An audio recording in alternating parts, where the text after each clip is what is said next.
بسم اللہ الرحمن الرحیم۔ محترم ناظرین، السلام علیکم۔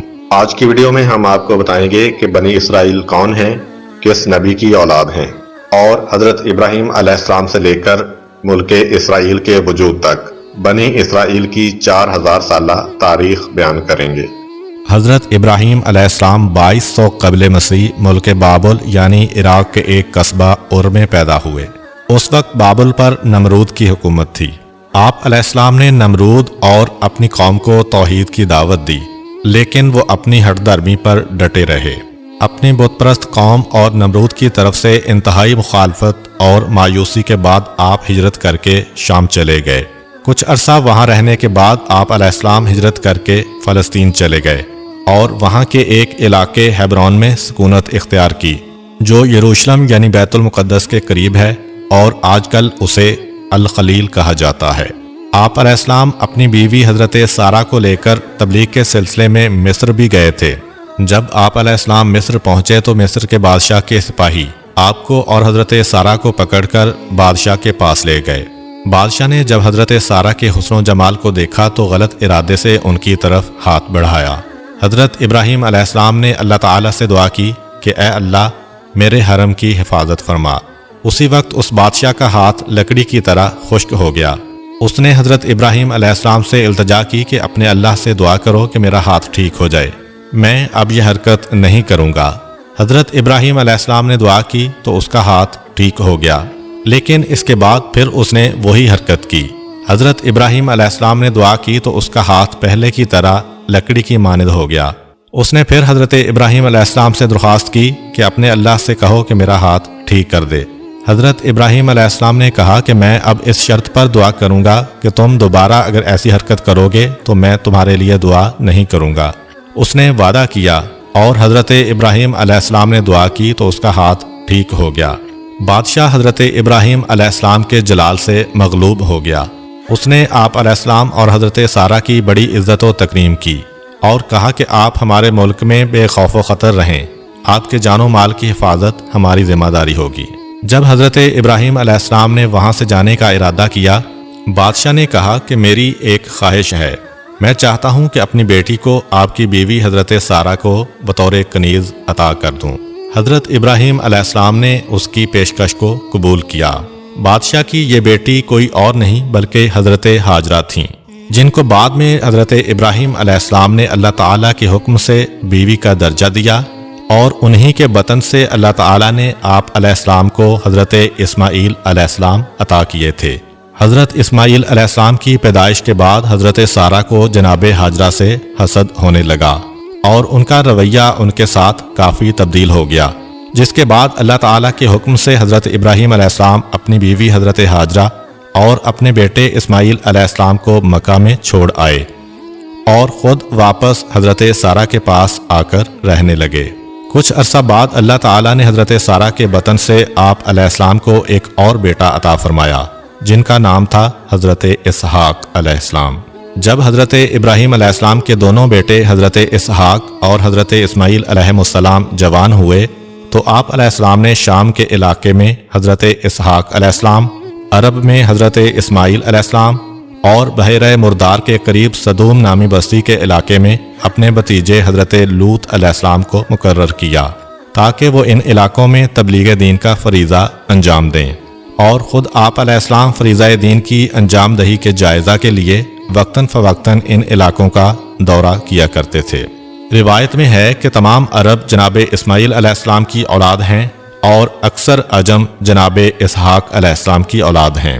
حضرت اسحاق علیہ السلام کے دو بیٹے تھے، ایک کا نام عیس یا عیسو اور دوسرے حضرت یعقوب علیہ السلام تھے۔ حضرت یعقوب علیہ السلام 246 قبل مسیح میں پیدا ہوئے۔ حضرت یعقوب علیہ السلام کا ایک لقب اسرائیل بھی ہے۔ اسرائیل دو لفظوں سے مرکب ہے، اسرا اور ایل۔ عبرانی زبان میں اسرا کے معنی ہیں عبد اور ایل کے معنی ہیں اللہ، تو اس طرح اسرائیل کے معنی ہوئے عبداللہ۔ حضرت یعقوب علیہ السلام کے 12 بیٹے تھے، جن میں سے ایک حضرت یوسف علیہ السلام تھے۔ انہی 12 بیٹوں اور ان کی آگے چلنے والی نسل کو بنی اسرائیل کہا جاتا ہے۔ حضرت یوسف علیہ السلام 1906 قبل مسیح میں پیدا ہوئے۔